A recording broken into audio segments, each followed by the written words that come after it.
भक्ति कथा, सच्चे भक्ति की परीक्षा। बहुत समय पहले एक छोटे से गांव में हरिदास नाम का भक्त रहता था। उसका जीवन बहुत साधारण था। दिन भर खेती करता और रात को भगवान का नाम जपता। वह हमेशा कहता, संसार का सुख क्षणिक है, लेकिन प्रभु का नाम अनंत है। गांव वाले अक्सर उसका मजाक उड़ाते, कहते, हरिदास, भक्ति से पेट नहीं भरता, मेहनत करो, धन कमाओ। लेकिन हरिदास शांत भाव से मुस्कुराता और कहता, धन प्रभु की माया है, भक्ति ही मेरा खजाना है। पहली परीक्षा एक बार गांव में भयंकर सूखा पड़ा। खेत सूख गए, अन्न की कमी हो गई। लोग परेशान होकर इधर उधर भागने लगे। हरिदास ने गांव वालों से कहा, हम सब मिलकर प्रभु का नाम लें, उनकी कृपा से वर्षा अवश्य होगी। गांव वाले हंसते हुए बोले, भजन से बादल बरसते तो अब तक नदी बह रही होती। लेकिन हरिदास ने हार नहीं मानी। उसने अकेले ही मंदिर में दीप जलाया और प्रभु का भजन गाने लगा। अचानक रात के समय आसमान में काले बादल घिर आए, बिजली चमकी और बरसात होने लगी। अगले दिन लोग दंग रह गए। सबको समझ आया कि सच्ची भक्ति व्यर्थ नहीं जाती।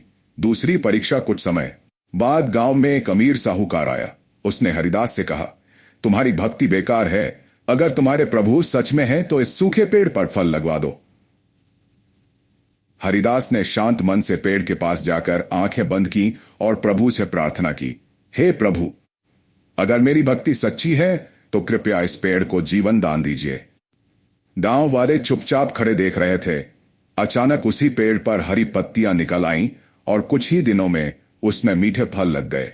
गांव के लोग आश्चर्यचकित हो उठे। साहूकार भी रोने लगा और बोला, सच्चे भक्त की शक्ति अपार होती है, मुझे क्षमा करो। चरम भक्ति और अंत समय बीतता गया। हरिदास बूढ़ा हो गया। एक रात उसने सपने में भगवान को देखा। प्रभु ने कहा, हरिदास, तुम्हारी सच्ची भक्ति ने मुझे प्रसन्न कर दिया है। अब तुम्हें अपने धाम आने का समय आ गया है। अगली सुबह गांव वाले जब मंदिर पहुंचे तो उन्होंने देखा कि हरिदास ध्यान की मुद्रा में बैठे हैं और उनके चेहरे पर अद्भुत तेज चमक रहा है। लोगों ने समझा कि हरिदास प्रभु के धाम को चले गए। गांव में अब कोई भी भक्ति का मजाक नहीं उड़ाता। सब कहते, धन, वैभव, शक्ति सब नाशवान है, लेकिन सच्ची भक्ति अमर है। सीर भक्ति में शक्ति है। प्रभु का नाम लेने से असंभव भी संभव हो जाता है। सच्ची श्रद्धा और विश्वास से भगवान अवश्य कृपा करते हैं। अगर हमारी वीडियो आपको पसंद आई हो तो इसे लाइक कर शेयर करें और ऐसे ही सच्ची कहानी सुनने के लिए सब्सक्राइब करें। धन्यवाद हमारी वीडियो पूरा देखने के लिए।